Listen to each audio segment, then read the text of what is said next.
Que el Señor les bendiga, hermanos, en esta noche. Bienvenidos a una nueva transmisión del estudio que hemos iniciado, el libro de Apocalipsis. En este día vamos a dar inicio a lo que sería la quinta parte del estudio apocalíptico que estamos llevando a cabo, que hemos iniciado ya hace algunos días. Y espero pues que este estudio sea de provecho para cada uno de los que así les parezca interesante el estudio. Para facilitar el estudio sobre enseñanza y aprendizaje, hemos tratado de publicar el texto o el bosquejo del sermón en la página central de sermones. Ahí está ubicado el texto. También hemos agregado al final del texto, hemos agregado un link para que de ahí lo conecte de una sola vez para que pueda ver también el video. Y cada uno que los que le interesan el estudio puedan tener en su mano tanto el texto del estudio que estamos llevando a cabo, y así también pueda tener el video que le pueda facilitar mejor el aprendizaje. Así que esto es lo que quería aclarar, y este día, pues, como decía, vamos a iniciar ya lo que sería la quinta parte sobre el estudio del libro de Apocalipsis.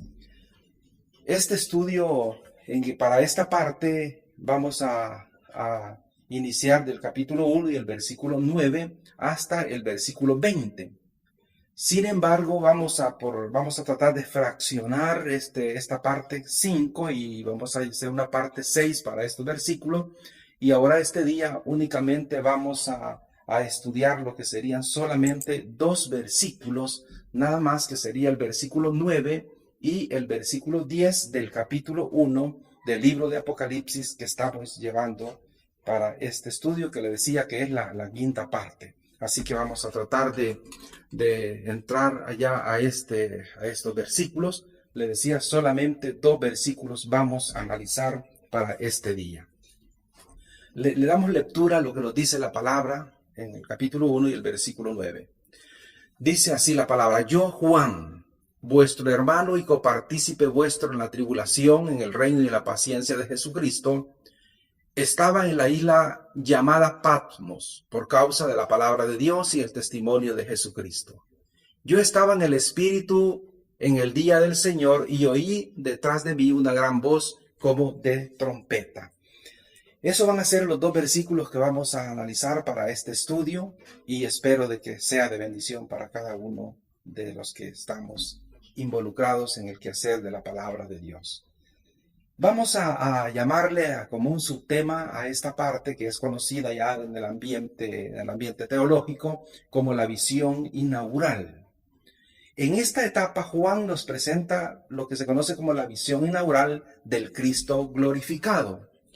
¿Qué es lo que pretende Juan sobre esto? Recordemos que estamos llevando este estudio del libro de Apocalipsis y estamos tratando de hacerlo desde los orígenes que dieron el escrito apocalíptico. Y es por eso que en esta etapa inaugural del Cristo glorificado, Juan pretende a la iglesia, a las comunidades que están en el Asia Menor, pretende presentarles un panorama diferente de lo que es el Cristo que nosotros vemos en los sinópticos. Si usted se recuerda, en los sinópticos nosotros tenemos a un Cristo ahí, un Cristo que está sometido a las leyes, está limitado a espacio, a tiempo. Él se entristece, él siente hambre, se cansa. Todas estas cualidades propiamente humanas son las que nosotros vemos de Jesús de Nazaret allá en los que son los sinópticos. Sin embargo, ahora Juan pretende mostrar algo muy diferente al que nosotros conocemos, al Cristo, el Cristo humanizado en el libro de los sinópticos. Ahora Juan lo que pretende él es presentar al Cristo glorificado. Es decir, no a un Cristo ahora limitado a tiempo y espacio, sino a un Cristo que ha vencido y que ha triunfado y que viene a ser el ejemplo para las comunidades que están allá en el Asia Menor y que están sufriendo la persecución imperial tanto del emperador como del imperio romano en ese tiempo. Entonces, Juan lo que pretende es, como decíamos, que las comunidades cristianas del Asia Menor, que eran era como una de las partes importantes del cristianismo primitivo en ese momento, él quiere mostrarles ahora a un Cristo muy diferente al cual ellos habían conocido. Ahora, el escritor apocalíptico, ¿qué es lo que va a hacer para tratar de explicar ahora al Cristo glorificado? Lo que va a hacer es tomar el esquema de Daniel, que en el capítulo 10, ustedes después pueden ver, analizar el capítulo 2 del libro de Apocalipsis, puede ver Daniel en el capítulo 10, y va a ver que Daniel o Juan lo que está haciendo es lo que va a hacer es utilizar el esquema literario que Daniel presenta en el capítulo 10, y ahora Juan lo va a hacer el propio y va a darle su propio esquema literario adaptado ya no a un sistema judío, sino a una iglesia cristianizada. Entonces, eso es lo que va a hacer Juan en el capítulo 10, así que cada uno pues, puede estudiar el capítulo 10 de Daniel y verlo con el capítulo 2 de Apocalipsis y se va a dar cuenta que hay mucha similitud. Entonces, eso a nosotros nos indica que Juan lo que está haciendo es utilizando el capítulo 10 de Daniel para tratar de presentarnos una imagen del Cristo glorificado, un Cristo triunfante, un Cristo que dice que tiene las llaves del reino y que Él ha vencido la muerte. Entonces, ese Cristo triunfante es el que Juan pretende que las iglesias del Asia Menor puedan contemplar ya en la visión inaugural de Juan. Ahora bien, algo que vamos a encontrar es que Juan nos dice la palabra que él se encuentra en la isla de Patmos, donde reside él o donde él recibe la orden de poner por escrito todo lo que a continuación va a ver y que luego recibe las instrucciones y le dice que lo envíe a la iglesia que está en Asia. Tomemos bien de referencia lo que Juan pretende. Recordemos que nos dice que él está en Patmos. Y algo que nosotros debemos de analizar en este contexto de estos versículos es que, como decía en los versículos anteriores, que la causa por lo que Juan ha ido al exilio es, dice, por el testimonio y por el mensaje del Evangelio, por la palabra de Dios y el testimonio de Jesucristo. Ahora él está en Patmos y ahí es donde él recibe la orden de enviar a estas cartas a las 7 iglesias que están en Asia. En el Apocalipsis, en el capítulo 1 y el versículo 11, nos va a decir de la siguiente manera. Dice, yo soy el alfa, la omega, el principio y el fin. Escribe en un libro lo que ves y envíalo a las 7 iglesias que están en Asia. Luego él va a decir en Éfeso, Esmirna, Pérgamo, Tiatira, Sardis, Filadelfia y la Odisea. Entonces, a partir de allí, nosotros estamos viendo a un escrito profético literario, tal como lo explicábamos en alguna de las transmisiones anteriores, decíamos, muy diferente al estilo profético del Antiguo Testamento, que era un estilo que era una profecía que se predicaba, se anunciaba, se hablaba, diferente a la que Juan nos va a mostrar aquí, nos está enseñando, que es una profecía pero que tiene más que todo un propósito literario. Entonces eso es lo que nos va a decir, o nos está diciendo él en esos versículos, donde él dice, recibe la orden de enviar el escrito apocalíptico, que es la revelación de Dios por medio de Cristo, y el cual va a serlo del conocimiento de las iglesias del Asia Menor. Pues continuemos adelante sobre esto. Nos dice lo primero que hay que analizar es algunos aspectos, que estas iglesias son iglesias reales históricas. ¿Qué es lo que se quiere o lo que se pretende explicar o entender sobre histórico? Lo que quiere decir que estas iglesias tenían una ubicación geográfica, o en otras palabras, están respaldadas por las ciencias históricas. No es una figura literaria que se está utilizando, sino que son iglesias históricas que existieron en el Asia Menor. Como decíamos, que estas iglesias o este lugar, esta provincia del imperio, recordemos que el imperio estaba estructurado en provincias. Eso le iba a facilitar para la administración tanto económica y política del imperio. Y aquí el Asia Menor era una de las provincias que formaban parte del Imperio Romano en ese tiempo, y que ahí estaban ubicadas 7 iglesias a las cuales Juan menciona en el libro de Apocalipsis. Ahora, algo que nosotros debemos de tomar allí en cuenta sobre esto, que las cartas había que explicarlo sobre de esto, porque alguien dirá, vea, ¿y estas cartas qué fueron? ¿Fueron reales? ¿No fueron reales? Si las iglesias son reales, son históricas, entonces ¿qué pasa con las cartas? ¿Si fueron reales o solamente es un estilo literario el que ahí se está tomando?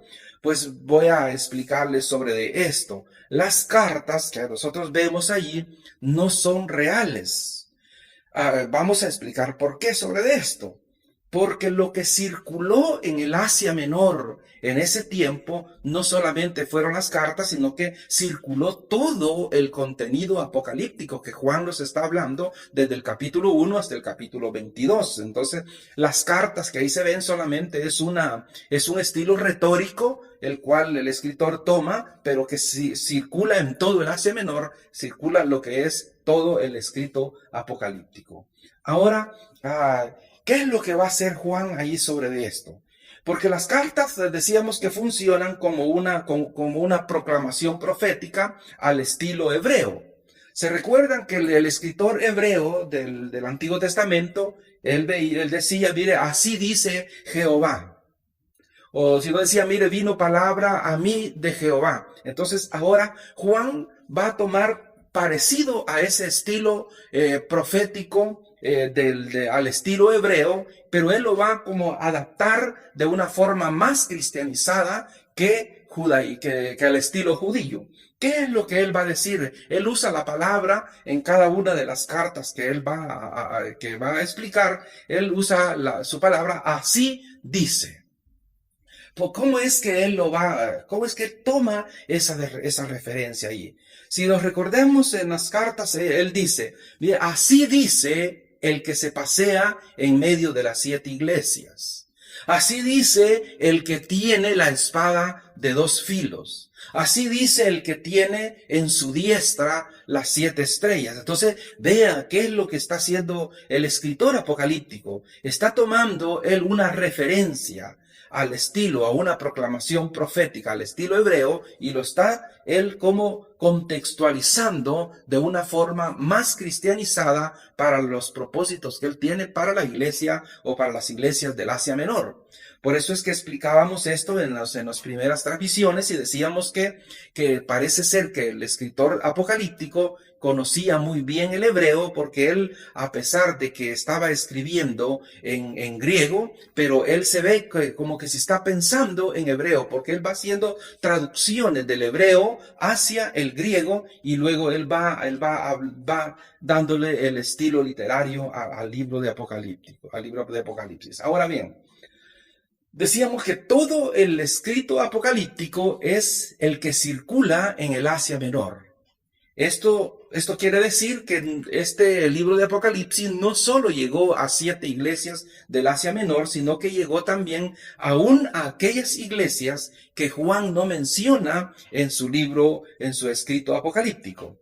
Lo que queremos decir es que no solamente existían 7 iglesias en el Asia Menor, sino que existían también otras iglesias que por alguna razón Juan no las toma en cuenta en su escrito apocalíptico, pero que el escrito del libro de Apocalipsis circuló en todo ese sector del Asia Menor, incluyendo a la iglesia de Colosa, a la Hierápolis, Troade, Magnesia y Trales, que son iglesias que no las vamos a ver nosotros, que están redactadas en el libro de Apocalipsis, pero que son iglesias que fueron reales y tuvieron su lugar geográfico ahí en ese momento. Ahora bien, otra de las preguntas que podemos hacernos nosotros es, ¿por qué 7? Porque estas son iglesias representativas de toda la situación o de la situación eclesial de las iglesias del Asia Menor. Juan lo que hace es toma 7 iglesias y él considera que estas iglesias representan a la iglesia universal de todos los tiempos. son representativas. En otras palabras, lo que quiero decir es que estas iglesias no son representativas de 7 periodos históricos de la iglesia, como algunas interpretaciones, algunos exégetas que han dicho que cada una de las iglesias representan un periodo de sucesivo histórico de la iglesia. Pero esto lo que estaría haciendo es como descontextualizando su contenido histórico, puesto que las iglesias, estaban ubicadas de una forma estratégica, y es por eso que Juan primeramente toma la iglesia de Éfeso. ¿Por qué razón? Porque la iglesia de Éfeso hasta llegar a la Odisea, todas estas iglesias estaban a la orilla de la carretera imperial por donde circulaba el correo imperial. Entonces, por eso es que Juan toma estas 7 iglesias por cuestiones de circulación del correo en ese momento. Entonces, esto quiere decir que no es que estas iglesias hayan sido representativas históricas en algún momento, sino que son tomadas como representativas de toda la situación eclesial de todos los tiempos, que es lo que vamos a estudiar cuando entremos a esa parte que nos corresponde. Ahora bien, el mensaje de las iglesias es relevante a nivel universal y, como decimos, de todos los tiempos, puesto que los puntos fuertes y débiles de estas iglesias son característicos a lo largo de la historia de la iglesia. ¿Qué es lo que queremos decir con esto? Veamos sobre esto. Cuando decimos que las cualidades que se mencionan tanto en la iglesia de Éfeso, en la iglesia hasta que llegamos a la iglesia de la Odisea, son cualidades o son características, tanto, podemos decir, virtudes o defectos de cada una de las iglesias que han representado a la iglesia durante todos los tiempos. Por ejemplo, ¿qué es lo que se dice allá en Éfeso? En Éfeso estamos hablando que hay una iglesia ahí que ha perdido el amor fraterno. Entonces, esto es una cualidad, una característica de la iglesia de todos los tiempos. Entonces, no solamente del tiempo de la iglesia de Éfeso, ni tampoco en la iglesia de la Reforma, sino ni la de la iglesia actual, sino que es una cualidad que ha estado en la iglesia durante todos los tiempos. Pérdida del amor fraterno. Entonces, ¿qué otras cualidades que vemos en las iglesias? Hay falsos maestros. Entonces, que falsos maestros que tienen propósitos específicos, pero no tienen el propósito de hacer visible el evangelio de Cristo para salvación a aquellas personas, sino que los mueven otros propósitos. Entonces, eso los va a llevar a ellos a ser falsos maestros. También, otra de las cualidades que existen en la iglesia es que hay iglesias muertas. Y vamos a ver una de esas cualidades. El ángel llama a la iglesia, le dice que tiene la cualidad de estar viva, pero que está muerta. Entonces, existe así también. ¿Cuál otra cualidad pudiéramos mencionar? Es la tibieza. Hay iglesias tibias. Entonces, vea, pérdida del amor fraterno, falsos maestros, iglesias muertas, iglesias tibias, son cualidades y son características que están en la iglesia de todos los tiempos, hasta el momento actual en que estamos viviendo en nuestro tiempo. Ahora, el propósito de Juan, entre otros, lo que Juan pretende es orientar a las comunidades cristianas del Asia que tomen el lugar que les corresponde. ¿Qué es lo que Juan ha visto en estas iglesias? Recordemos que Juan era el cabecilla, o era la cabeza que lideraba un movimiento profético en ese momento. Juan conocía muy bien las iglesias del Asia Menor. Es más, a Juan es mandado al exilio, a la isla de Patmos, porque el emperador en ese momento pretende de alguna forma desestabilizar la fe cristiana del cristianismo primitivo en ese momento, y encarcelando a Juan, él considera de que va a causar daño a la iglesia en ese tiempo. Ahora, Juan, por conocer muy bien a las iglesias del Asia Menor, sabe que ahí hay iglesias que han perdido el amor fraterno, sabe que hay iglesias ahí que hay falsos profetas, ahí donde habla sobre los nicolaitas, sobre los baalamitas y todos estos problemas que persisten en la iglesia, que son como corrientes cristianas gnósticas que estaban en algún momento tratando de espiritualizar el cristianismo para que pudiera adherirse a las estructuras imperiales de ese momento. Ahora él sabe que hay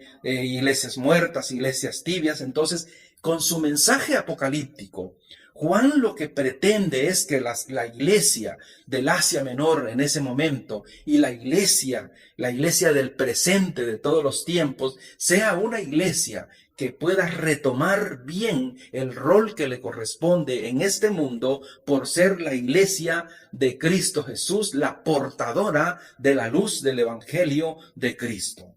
Hay unos versículos muy importantes que yo quiero que veamos, porque la iglesia es portadora de la luz. Cristo Jesús es la luz. La iglesia ha sido constituida en este mundo para que sea portadora de la luz del Evangelio. Entonces, Juan pretende que las iglesias que se han desviado de su vocación que les corresponde a las iglesias del Asia Menor, él pretende que con su escrito apocalíptico, estas iglesias puedan reorientar su camino y puedan hacer la obra que Dios les ha encomendado a estas iglesias y a la iglesia de este tiempo también, si se ha desorientado en el camino que le corresponde como a la iglesia de Cristo. Veamos lo que dice Mateo capítulo 5 y el versículo 14 y el versículo 16 nos dice así. Dice así la palabra: vosotros sois la luz del mundo. Vea lo que dice.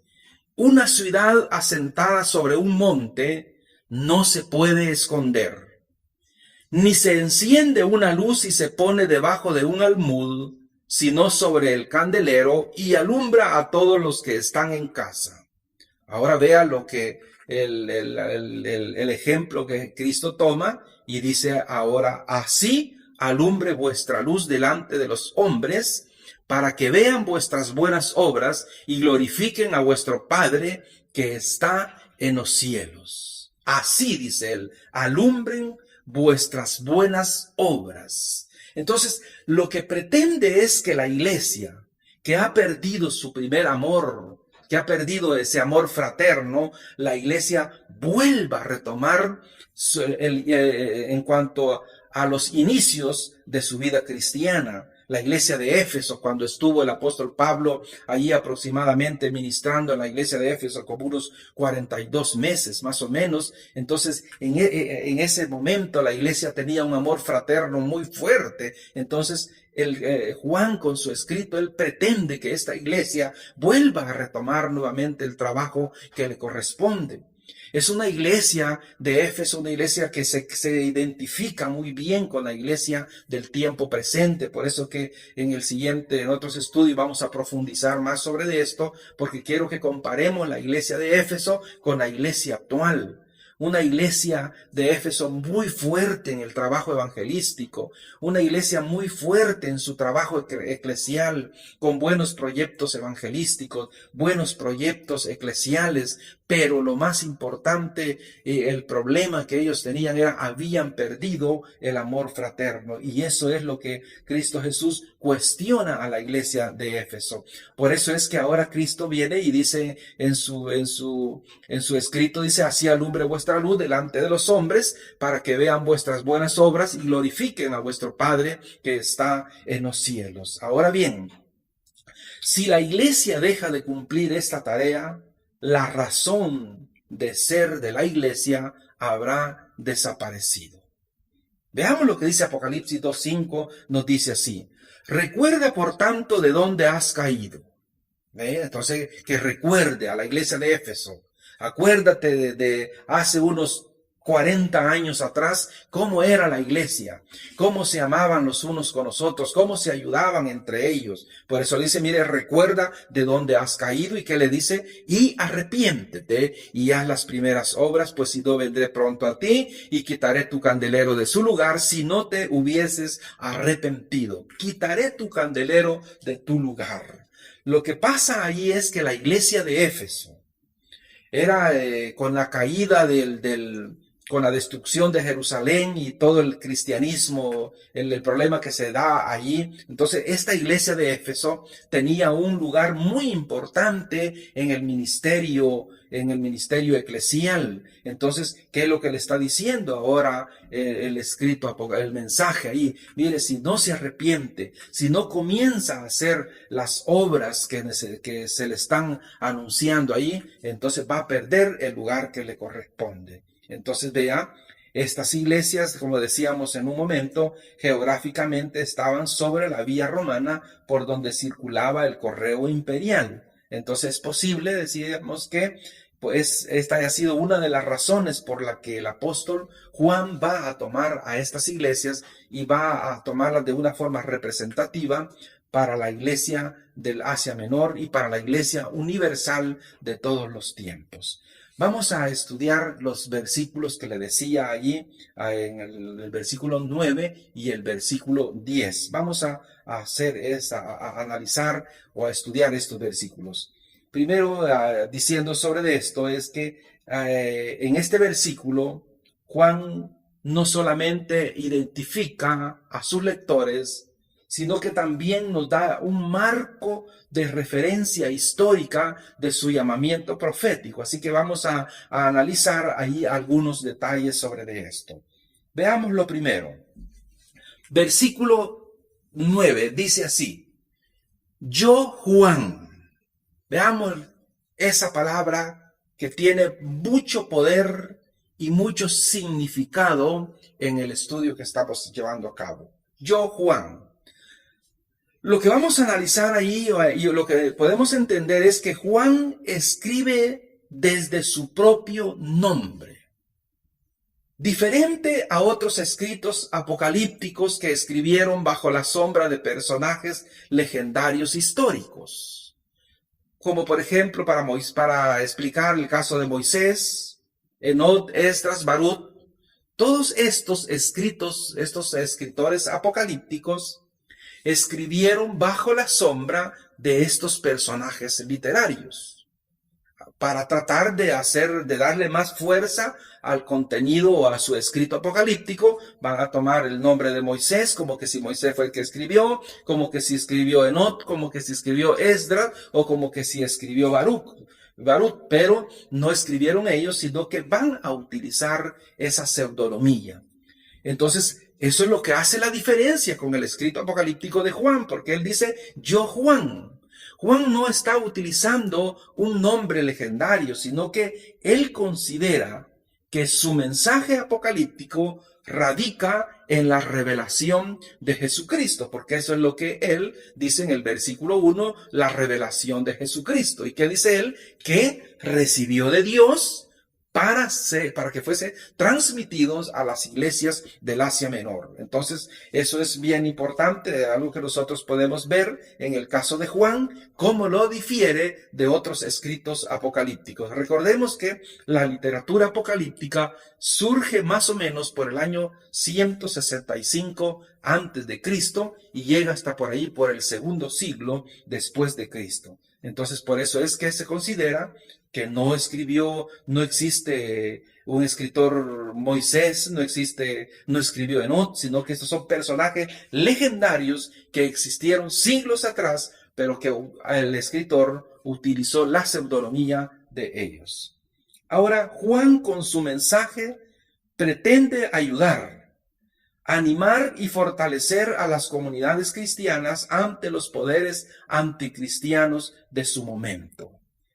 Recordemos que el escrito apocalíptico surge con la necesidad de ayudar a aquellas personas que estaban siendo martirizadas, sacrificadas y ejecutadas por el emperador Domiciano de ese momento, que decíamos que es el último de la dinastía de los Flavios. Entonces, ¿qué es lo que pretende Juan ahí en ese momento? Es transmitir fe a una iglesia que está viviendo el propio martirio y está viviendo un momento de crisis en su historia.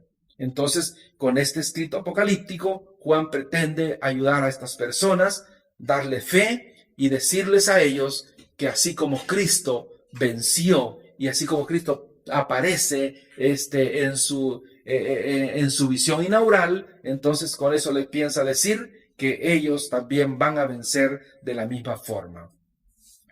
Dice Primera de Corintios 14:3, dice el apóstol Pablo, va también a darnos una explicación sobre eso. Dice el apóstol Pablo así en Primera de Corintios, vamos a leer Primera de Corintios capítulo 14 y le damos lectura a lo que nos dice allí la palabra. Primera de Corintios capítulo 14 y el versículo 3. Dice así. Veamos lo que dice Pablo allí en este escrito. Dice, pero el que profetiza habla a los hombres para edificación, exhortación y consolación. Entendiendo que la palabra profetizar lo que significa es transmitir un mensaje que viene de parte de Dios. Entonces, por eso dice, el que profetiza tiene la finalidad de exhortar, de edificar, dice Pablo, para consolación. Eso es lo que hace aquí Juan, o es lo que está haciendo Juan aquí en su escrito apocalíptico, es fortalecer los ánimos de aquellas personas que en algún momento su fe está siendo como un tanto probada, o puede haber una desestabilización de la fe de cada uno de ellos. Entonces, Juan eso es lo que está buscando con su escrito apocalíptico, y eso es lo que él quiere, y eso es lo que pretende, decíamos en una oportunidad, el Apocalipsis para la iglesia en este tiempo. Apocalipsis no tiene la finalidad de infundir temor o terror en nadie, sino que Apocalipsis es la revelación de Dios. Es el mensaje que había estado oculto durante los siglos y edades y viene a ser desvelado en la persona de Jesucristo de acuerdo al proyecto de Dios, como Él lo va llevando a cabo, lo va descubriendo. Entonces Apocalipsis tiene la finalidad de poder decirle a la iglesia de este tiempo y a la iglesia de todos los tiempos que tenga un poco de paciencia, que esperen un poquito más, porque Cristo Jesús pronto va a hacer su aparición aquí en la tierra para establecer su reino de paz y de verdad y de amor acá en la tierra. Recordemos lo que nos decía ya Apocalipsis en el capítulo 1 y el versículo 6, el versículo 6 dice, el versículo 6 dice, y nos hizo reyes y sacerdotes para Dios su Padre, a Él sea la gloria, el imperio por los siglos de los siglos. Amén. Esa es una palabra que vamos a tratar de explicar en un momento más adelantito. La otra parte que quiero que analicemos es lo que Juan nos está diciendo aquí en el versículo, donde él nos dice, compañero en la tribulación. Lo primero que analizamos ahí es que Juan no se presenta como un profeta, sino que se va a presentar como uno más de ellos que sufre los poderes satánicos que se ocultan tras el imperio. Decíamos, Juan está en Patmos. Hay un escritor allí, Plinio, conocido como Plinio el Viejo, es un nombre histórico que se le da a él para tratar de hacer una diferencia entre Plinio el Joven. ¿Quién es Plinio el Viejo? Este personaje fue un militar romano y al mismo tiempo fue un escritor del siglo I.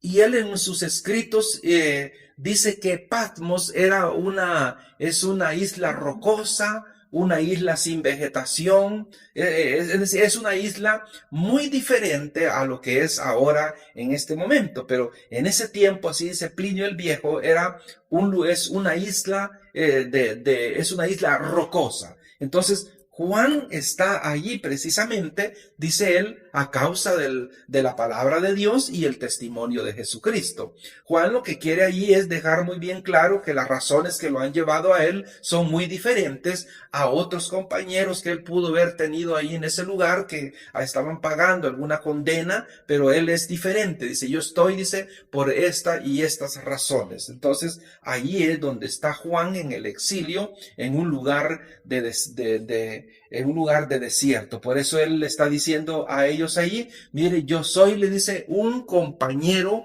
en la tribulación. Así como ellos están allí, están sufriendo, así como ellos están siendo martirizados, así como las iglesias del Asia Menor están sufriendo por causa de la palabra de Dios, entonces de la misma forma, dice Juan, yo soy un compañero también en la tribulación de ustedes. Entonces Juan desde ahí de Patmos, él pretende fortalecer la fe de estos hermanos de las iglesias del Asia Menor que están sufriendo el martirio, aunque el momento que se escribe el Apocalipsis se considera de que está como dando inicios a la persecución, porque más adelante se va de que viene algo más terrible para las iglesias también. Vamos a analizar algunas palabras bien importantes también que tenemos siempre en estos versículos. Vamos a analizar 3 términos que nos dice Juan allí: tribulación, reino y paciencia. Veamos esos términos. Primeramente, tribulación, que es del griego tilipsis, o lo podemos interpretar como angustia, prueba y sufrimiento. Juan, decíamos, está en Patmos como consecuencia de su actividad profética. Y Juan conoce muy bien las palabras de Jesús. Si nos vamos a recordar lo que nos dice Juan en el capítulo 16 y el versículo 33, nos va a decir así el escritor o el evangelista. Dice, estas cosas os he hablado para que en mí tengáis paz. En el mundo tendréis aflicción, pero confiad, dice, yo he vencido al mundo. Juan conocía muy bien estas palabras. Estos son de los dichos de Jesús que fueron pasando de generación a generación.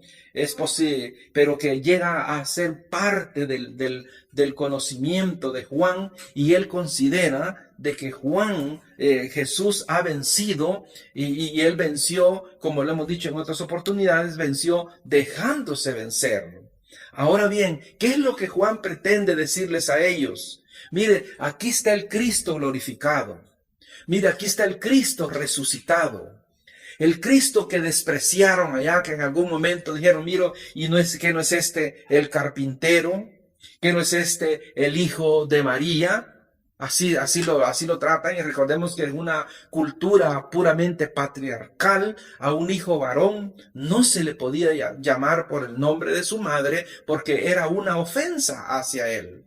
A él se le dijo que era un samaritano, a él se le dijo que era un hechicero, a él se le dijo de todo. Sin embargo, todos esos acontecimientos vemos nosotros en los libros sinópticos, pero ahora Juan aquí nos presenta ahora al Cristo glorificado, al Cristo que ha triunfado y que triunfó él en la cruz, tal como lo habíamos explicado en una entrevista anterior. Decíamos que el Cristo llega a vencer tal como lo había explicado allá Isaías, pero él va a llegar a vencer por medio de la cruz. Entonces, estas palabras Juan las conoce muy bien y le está diciendo también a la iglesia, Cristo venció. Entonces la iglesia de todos los tiempos también va a vencer, porque la iglesia depende de Cristo, porque la iglesia es el cuerpo de Cristo. Sigamos analizando algunos aspectos. Juan, decimos que está consciente de su situación. ¿Por qué razón? Porque en el Apocalipsis nosotros no vemos a un Juan que se está quejando. No vemos a un Juan que está llorando. No vemos a un Juan que está ahí desesperado, sino que todo lo contrario.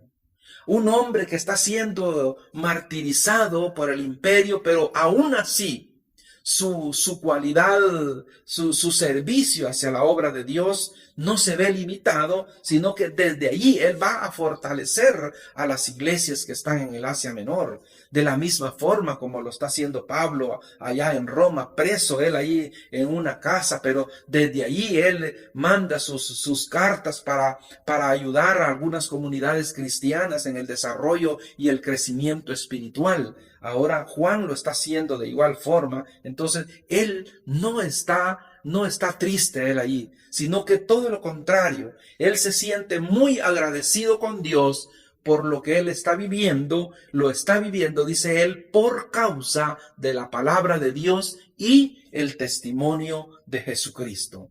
Esto es algo que la iglesia de este momento debería de alegrarse y gozarse al saber que la tribulación y la angustia que la iglesia pueda vivir por causa de la palabra de Dios, esto es lo mejor que le puede estar sucediendo a la iglesia de este tiempo. La iglesia debe de saber que su fe no encaja en este mundo y no debe de desesperarse. ¿Qué es lo que queremos decir con esto? Tal como Pablo lo expresa ahí en Hechos 14:22. Vea qué es lo que dice Pablo. Confirmando los ánimos de los discípulos, exhortándoles a que permaneciesen en fe y diciéndoles, es necesario que a través de muchas tribulaciones entremos en el reino de Dios. Dirá alguien estas palabras, mire cómo es que Dios ha decretado esto. ¿Cómo es que Dios pretende? ¿Cómo es que a Él le agrada que para que entremos al reino de Dios nosotros tengamos que ser a través de ser martirizados, tribulaciones, angustia y todo esto?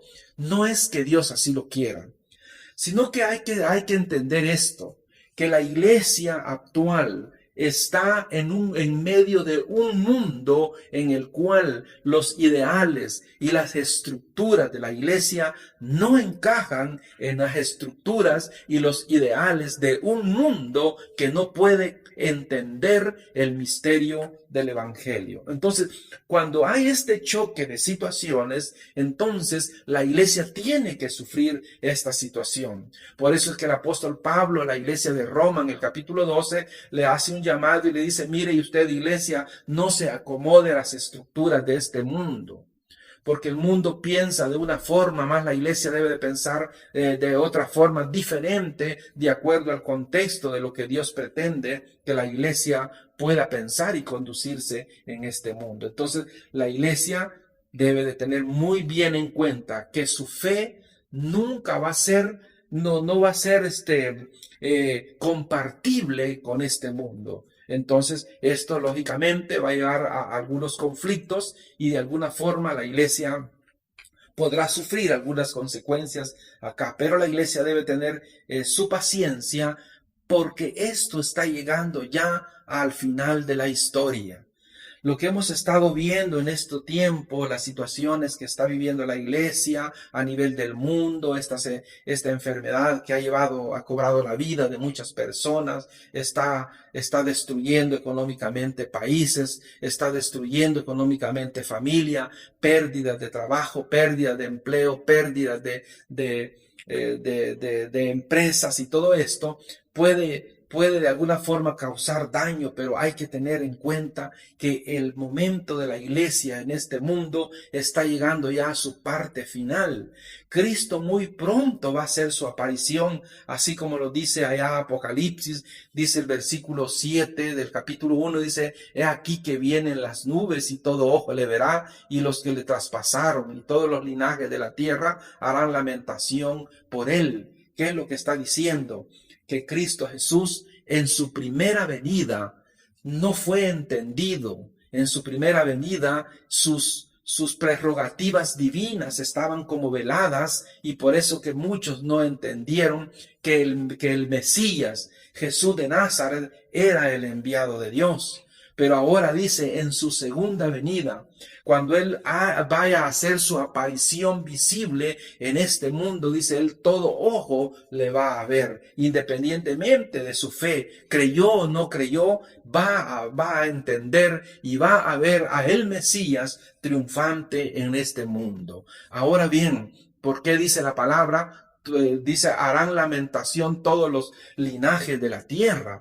¿Por qué? Porque llegará el momento en que sí le van a entender, pero el momento ya posiblemente las limitaciones ya no sean como las que estamos viviendo ahora, el momento oportuno de creer y recibir el mensaje de salvación. Vamos a ver otra de las frases. Decíamos, estábamos viendo lo que es tribulación. Veamos ahora la otra frase que es reino, que es lo que Juan está explicando en el versículo 9. Yo, Juan, vuestro hermano y copartícipe en la tribulación y en el reino. Veamos reino, que es del griego basilea. Se puede entender como realeza, soberanía y dominio. Juan advierte a las comunidades que el tiempo presente está sujeto a pruebas, tribulaciones a causa del rechazo del evangelio. En la manifestación del reino de Dios, las cosas serán muy diferentes porque nosotros reinaremos con Cristo. Este reino que acá nos va a decir es donde quiero explicar y que podamos entenderlo de una forma correcta. Dice segunda de Timoteo capítulo 2 y el versículo 12, si sufrimos, también reinaremos con él.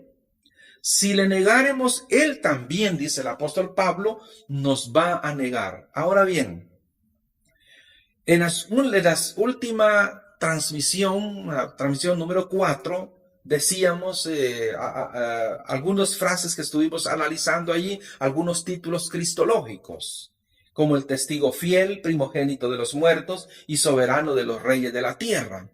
¿Qué es lo que hay que analizar sobre esto? Ya que en esa oportunidad no lo expliqué, quiero explicarlo un poco mejor ahora en este tiempo. ¿Qué es lo que ha pasado ahí?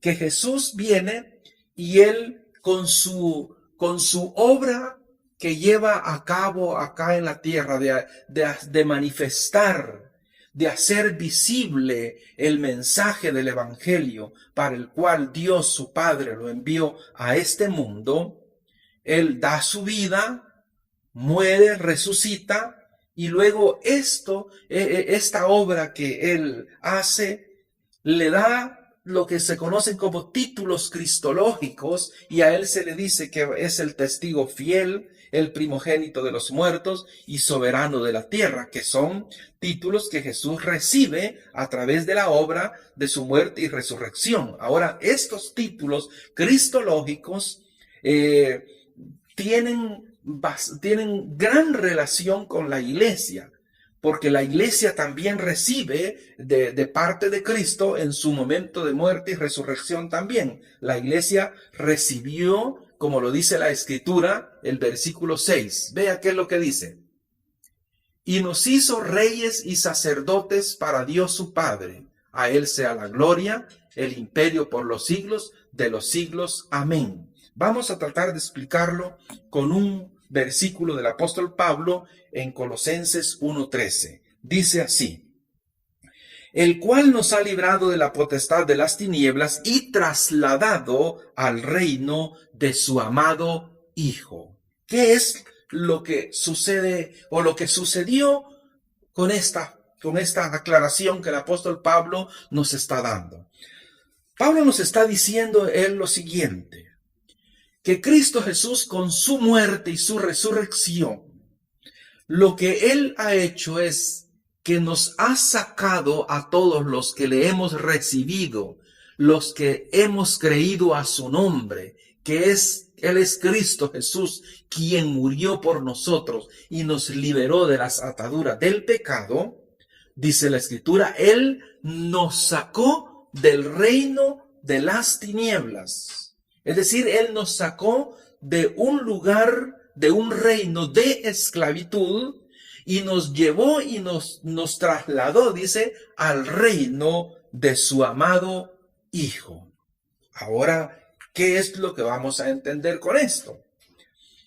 Que con la obra de Jesús y con los méritos de él, los títulos que él recibe, títulos mesiánicos o cristológicos que él recibe, no solamente a nosotros nos libera, sino que aparte de vernos liberado de la esclavitud, dice la palabra que él nos ha constituido reyes y sacerdotes para Dios, en el reino de que Cristo va a establecer, o en el reino de Dios que Él va a establecer en este mundo bajo la dirección de su Hijo. Pues en ese reino a nosotros nos sacó del reino de las tinieblas y nos llevó al reino de su amado Hijo y nos constituyó, dice la Escritura, reyes y sacerdotes para Dios. Vamos a explicar esta figura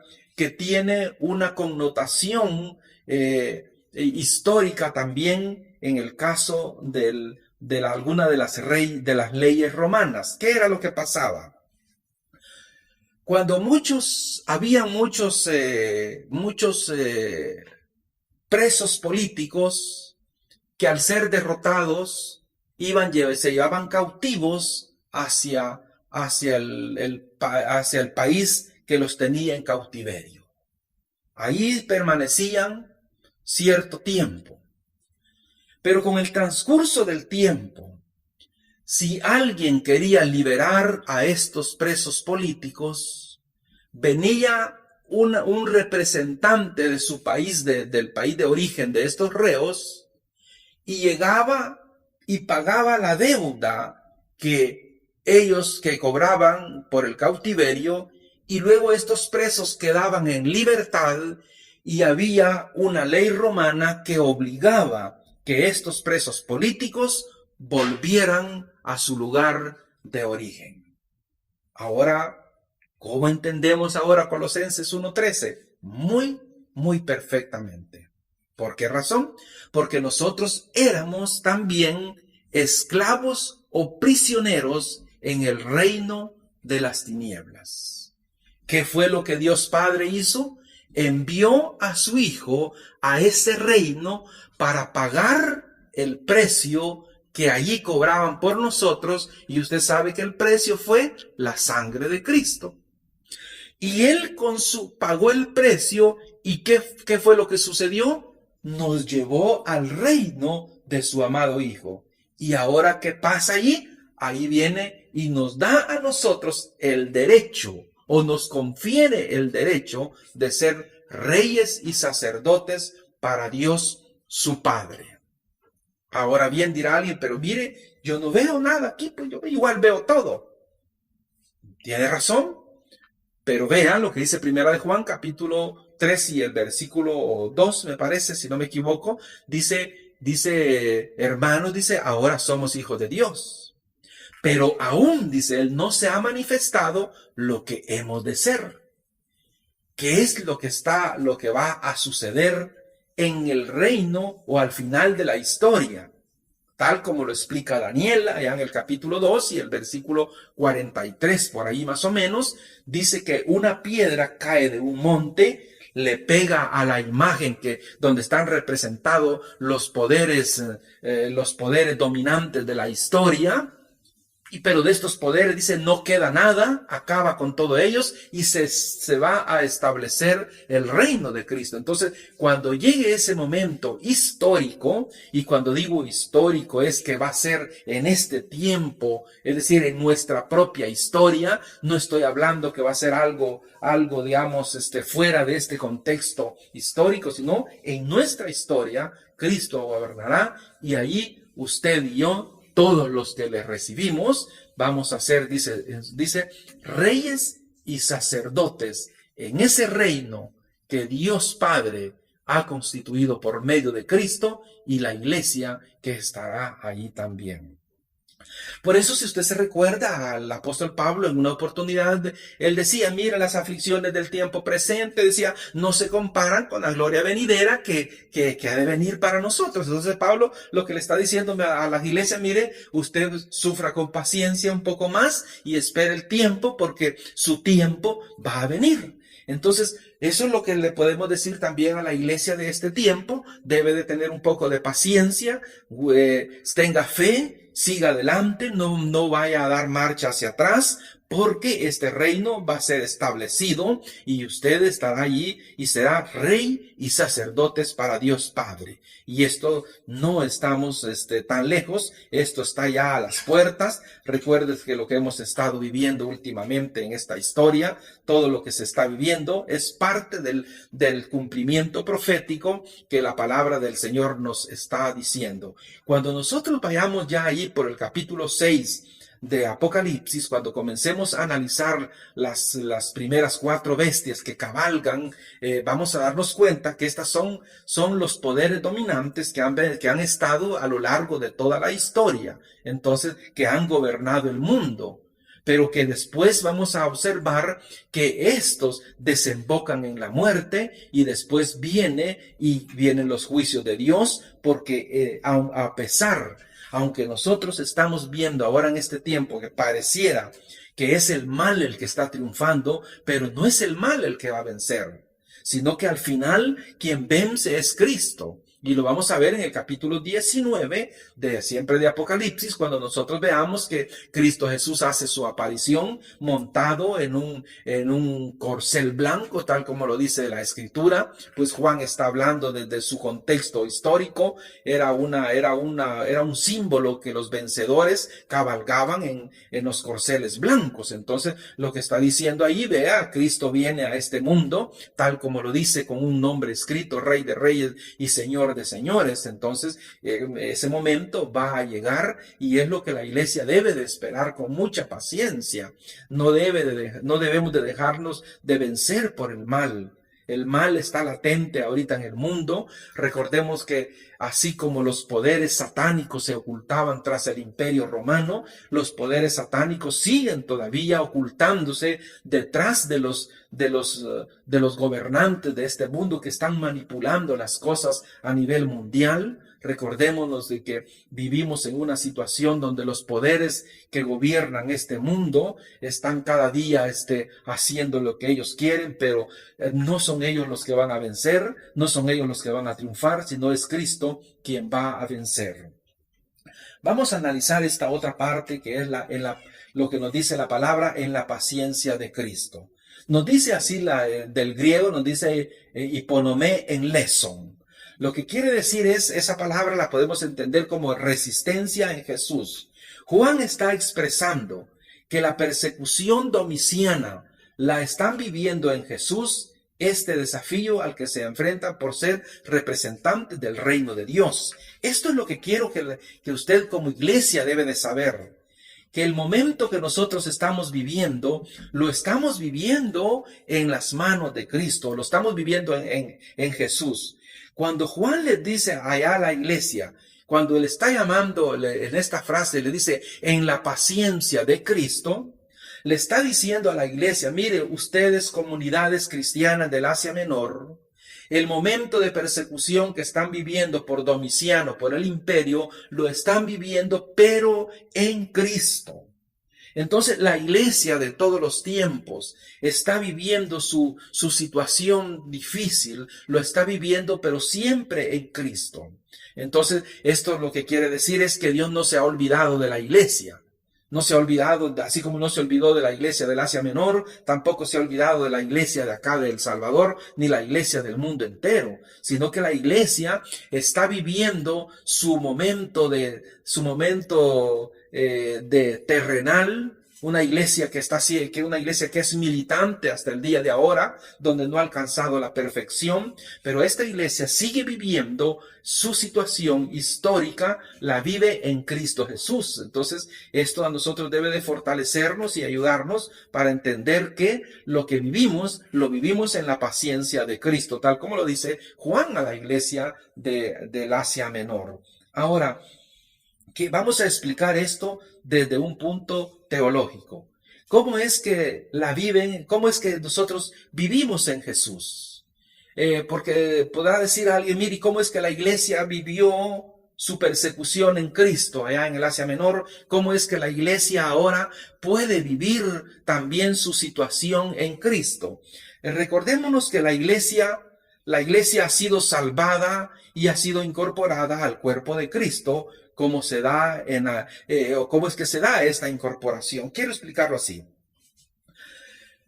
Jesús, a través de su muerte y resurrección, entonces la iglesia viene a formar parte y a ser el cuerpo de Cristo. Pablo dice, Cristo es la cabeza y la iglesia es el cuerpo de Cristo. Entonces, lo que yo vivo, mis enfermedades, mis angustias, mis penas, mis tribulaciones, el miedo y todo esto, lo estoy viviendo en el cuerpo de Cristo. Entonces, ¿qué es lo que me tiene? Por eso es que Jesús decía, mire, estas cosas he escrito para que en mí tengan paz. Entonces, eso es lo que vamos a ver. Hay algunos versículos. ¿Cómo es que se da esta incorporación en el cuerpo de Cristo? Hay que entender esto a la luz de lo que nos va a decir allí el apóstol, o lo que nos va a decir el evangelista en Mateo, en Juan. Veamos lo que dice Juan capítulo 3 y el versículo 8. Dice así: el viento sopla de donde quiere y oye su sonido, mas ni sabe de dónde viene ni a dónde va. Así es todo aquel que es nacido del Espíritu. Hay que entender esta terminología que Jesús está hablando con Nicodemo. Recordémonos que esta es una entrevista que Nicodemo, uno de los representantes del Sanedrín de ese momento, llega donde Jesús para dialogar con él y se habla sobre el nuevo nacimiento. Y Jesús lo que le va a decir es, mire, el viento sopla y nadie sabe ni de dónde viene ni hacia dónde va. Así es la persona nacida del Espíritu. Lo que está diciendo la palabra es que el nuevo nacimiento es algo que no se puede ver a la luz humana, no se puede ver con los ojos, sino que se puede nada más entender a través de la fe. Ahora, ¿qué es lo que va a suceder ahí? Lo que pasa es que dice que es el Espíritu que nos lleva, así como nos explicábamos de Colosenses 1:13, donde Él nos saca del reino. En otras palabras, es decir, es el Espíritu Santo quien nos toma y nos saca del dominio de ese reino y nos lleva con su fuerza y nos lleva y nos coloca y nos sumerge en el cuerpo de Cristo. Por eso es que nosotros somos el cuerpo de Cristo, tal como lo explica el apóstol Pablo en Primera de Corintios, en el capítulo 12 y el versículo 13. Dice así: porque por un solo espíritu fuimos todos bautizados en un cuerpo, sean judíos o griegos, sean esclavos o libres, a todo, dice, se nos dio a beber de un mismo espíritu. Veamos mucho ojo y sobre de esto. Vea, y lo quiero volver a recalcar, porque por un solo espíritu fuimos todos bautizados en un cuerpo. ¿Qué es lo que está hablando el apóstol Pablo aquí sobre de esto?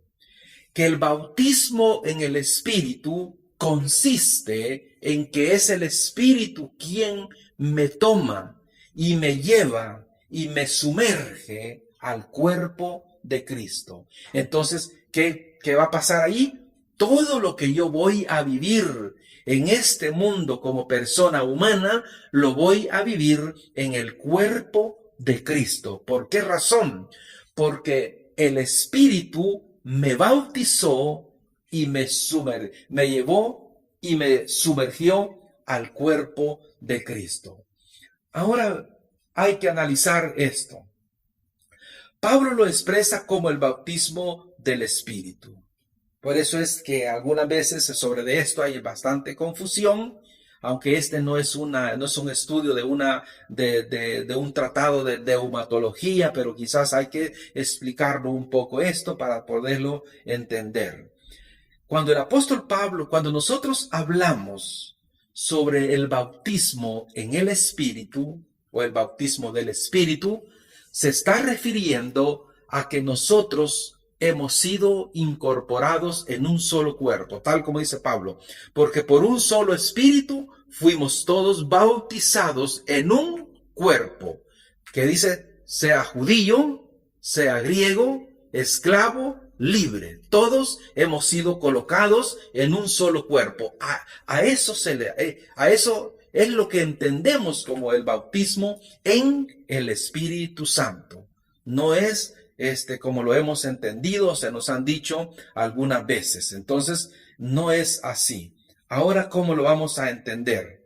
En el Romanos capítulo 8 y el versículo 9 dice así: Mas vosotros no vivís según la carne, sino según el Espíritu, si es que el Espíritu de Dios mora en vosotros. Ahora viene la referencia que quiero que ustedes lo podamos entender. Dice así: y si alguno no tiene el Espíritu de Cristo, no es de él. ¿Por qué razón? Porque no ha sido bautizado en el Espíritu, es porque no ha sido sumergido en el cuerpo de Cristo. Entonces, si no tiene el Espíritu de Cristo, si no tiene el Espíritu Santo, no es de él, porque no está en el cuerpo de Cristo. Al no estar en el cuerpo de Cristo, no es iglesia. Entonces, si no es iglesia, no está en el cuerpo de Cristo, no es salvado. Entonces, ¿qué es lo que nosotros podemos entender sobre esto? Que toda persona salvada está en el cuerpo de Cristo, y toda persona que está en el cuerpo de Cristo ha sido bautizada en el Espíritu Santo. ¿Por qué razón? Porque si no tiene el Espíritu Santo, no es de Cristo y no ha sido salvado. Para terminar casi ya con esta, vamos a ver algunas partes aquí importantes. ¿Qué sucedió? Por ejemplo, dirá alguien, ¿qué sucedió en Pentecostés? Muchas veces se manejan algunos aspectos doctrinales y a decir que el bautismo en el Espíritu Santo es una experiencia posterior a la salvación. Entonces esas son una de las interpretaciones un poco descontextualizadas de las Escrituras, y eso deberíamos de estudiarlo un poco mejor para poder entender que no es eso lo que la Biblia nos está enseñando a nosotros. Bueno, volvemos a explicar qué fue lo que sucedió en Pentecostés, qué fue lo que sucedió en casa de Cornelio, qué fue lo que sucedió con los discípulos de Juan. Podemos explicarlo analizando como punto de referencia, decíamos, el bautismo en el Espíritu, el cual lo llevó Cristo en el proceso de inauguración de un nuevo pueblo. En Hechos capítulo 1 y el versículo 5 nos va a decir así: porque Juan ciertamente bautizó con agua, mas vosotros seréis bautizados con el Espíritu Santo dentro no de muchos días. Entonces, podemos entenderlo esto desde dos formas. Una es que existe el bautismo del Espíritu y otra que existe el bautismo con el Espíritu. Entonces, ¿qué fue lo que sucedió en el día de Pentecostés? Decíamos, ¿qué fue lo que sucedió en la casa de Cornelio? ¿Qué fue lo que sucedió con los discípulos de Juan? Lo que allí pasó fue que se dio lo que nosotros conocemos, el bautismo del Espíritu, el cual lo llevó Cristo en ese lugar. Ahora, el bautismo del Espíritu, el bautismo con el Espíritu. Ahora, ese es el que llevó a cabo Cristo. Ahora, ¿qué es lo que va a venir después? Es el bautismo del Espíritu Santo, que es el que nos está a nosotros explicando el apóstol Pablo. Entonces, ¿qué podemos ver? Hay dos formas de interpretarlo. Decíamos que es el bautismo con el Espíritu que lo llevó a cabo Cristo en el día de Pentecostés, para como una forma de inauguración del nuevo pueblo que iba a surgir, pero luego después que viene es el bautismo del Espíritu, que es el bautismo que el Espíritu lleva en Cristo. Me sacó, me llevó y me sumergió en Cristo. Lo que Cristo hizo en Pentecostés, donde Cornelio y el discípulo, fue con el Espíritu. Terminamos con esto último. Estaba la última frase, en versículo 10. Dice así Juan: yo estaba en el Espíritu en el día del Señor. Esta palabra estaba en el Espíritu en el día del Señor. Hay dos formas de poder interpretarlo, el día del Señor. Una de ellas es que Juan fue trasladado hacia los acontecimientos escatológicos finales de la historia, y otra que estaba en el día domingo. Entonces hay como dos interpretaciones que no podemos negar una ni aceptar la otra, sino que hay que estudiar algunos argumentos sobre esto, porque nos va a nosotros ayudar un poco sobre el marco de referencia histórico que Juan nos está dando en la isla de Pasmo. Entonces, ¿qué es lo que nos dice él? Estaba en el Espíritu en el día del Señor. Analicemos esto, porque como decía, algunos dicen que él cae en un éxtasis. y que Él es trasladado hacia los acontecimientos finales en el día del Señor. Pero hay algo ahí que también no encaja con esa interpretación, porque Juan no dice que él cayó en un éxtasis y que él recibió el mensaje a través de su éxtasis y eso, sino no dice él eso.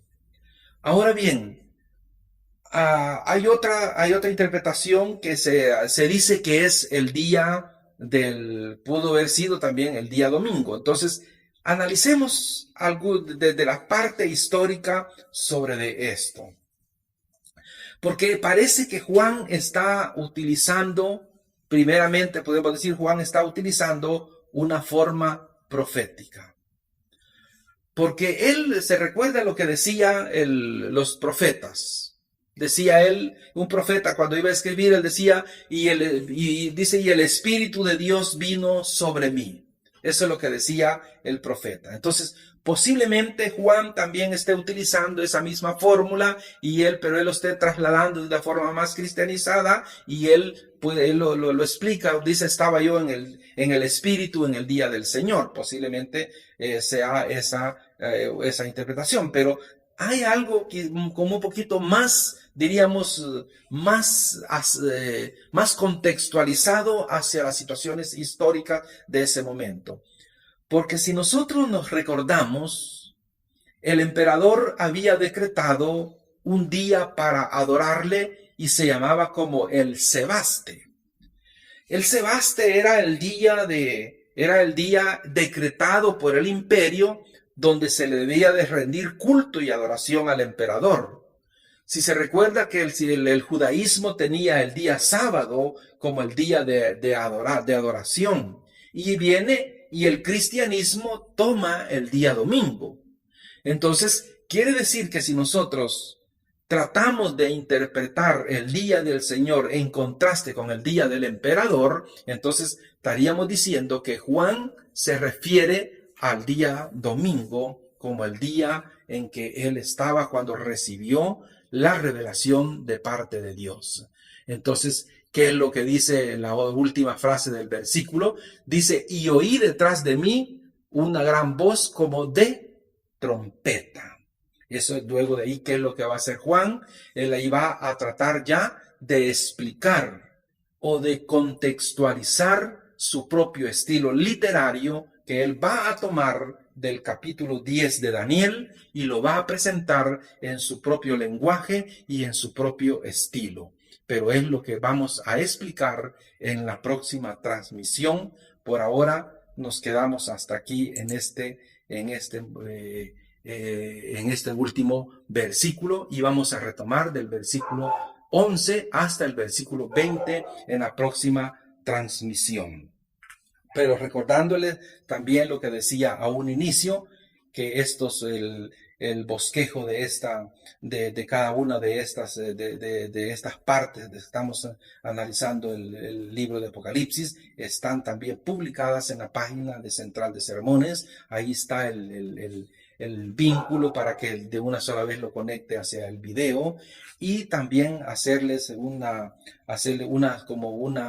pedirles una ayuda a aquellos que le están dando seguimiento y alguna parte no queda muy bien explicada. Si quiere que se les explique un poco mejor, puede suscribirse y allí hacer su comentario y su pregunta. Recordemos que estamos ante una literatura apocalíptica bastante complicada. Usted puede hacer su pregunta, si yo puedo la voy a contestar, si no, pues voy a ser muy honesto y a decirle, pues no sé a qué se refiere o no lo entiendo. Así que nos quedamos acá y nos vemos en la próxima transmisión, y que el Señor nos bendiga.